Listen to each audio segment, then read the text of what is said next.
መዝሙር 105 ሃሌሉያ። ቸር ነውና ምሕረቱም ለዘላለም ነውና እግዚአብሔርን አመስግኑ። የእግዚአብሔርን ኃይል ሥራ ማን ይናገራል? ምስጋናውንስ ሁሉ ማን ያሰማል? ፍርድን የሚጠብቁ ጽድቅንም ሁልጊዜ የሚያደርጉ ምስጉኖች ናቸው።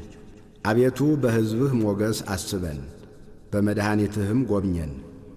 የመረጥካቸውን በጎነት እናይ ዘንድ በሕዝብህም ደስታ ደስ ይለን ዘንድ ከርስትህም ጋር እንጓደል ዘንድ ከአባቶቻችን ጋር ኀጢአት ሠራን፣ አመፅንም በደልንም። አባቶቻችን በግብፅ ሳሉ ተአምራትህን አላስተዋሉም፣ የምሕረትህንም ብዛት አላሰቡም።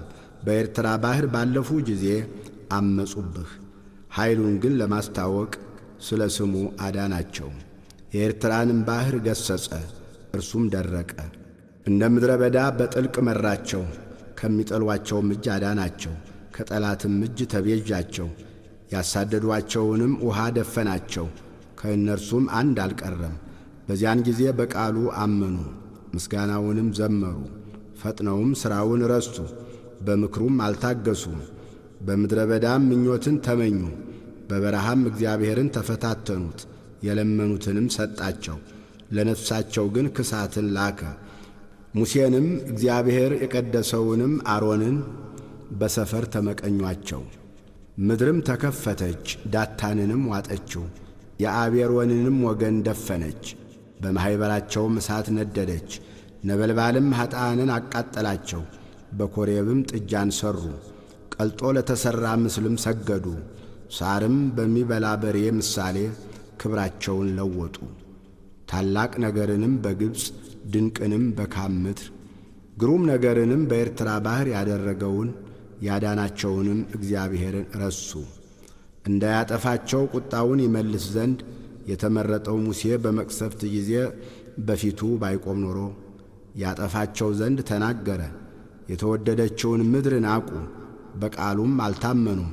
በድንኳኖቻቸውም ውስጥ አንጐራጐሩ፣ የእግዚአብሔርን ቃል አልሰሙም። በምድረ በዳም ይጥላቸው ዘንድ ዘራቸውንም በአሕዛብ መካከል ይጥል ዘንድ በያገሩም ይበትናቸው ዘንድ እጁን አነሳባቸው። በብዔልፌጎርም ተባበሩበት፣ የሙታንንም መሥዋዕት በሉ፣ በሥራቸውም አስመረሩት። ቸነፈርም በላያቸው በዛ፣ ፊንሐስም ተነስቶ ፈረደባቸው፣ ቸነፈሩም ተወ። ያም እስከ ዘላለም ለልጅ ልጅ ጽድቅ ሆኖ ተቈጠረለት። በክርክር ውኃ ዘንድም አስቈጡት፣ መንፈሱን አስመርረዋታልና። ስለ እነርሱም ሙሴ ተበሳጨ፣ በከንፈሮቹም በስንፍና ተናገረ። እግዚአብሔርም እንዳላቸው አሕዛብን አላጠፉም፣ ከአሕዛብም ጋር ተደባለቁ፣ ሥራቸውንም ተማሩ። ለጣዖቶቻቸውም ተገዙ፣ ወጥመድም ሆኑባቸው።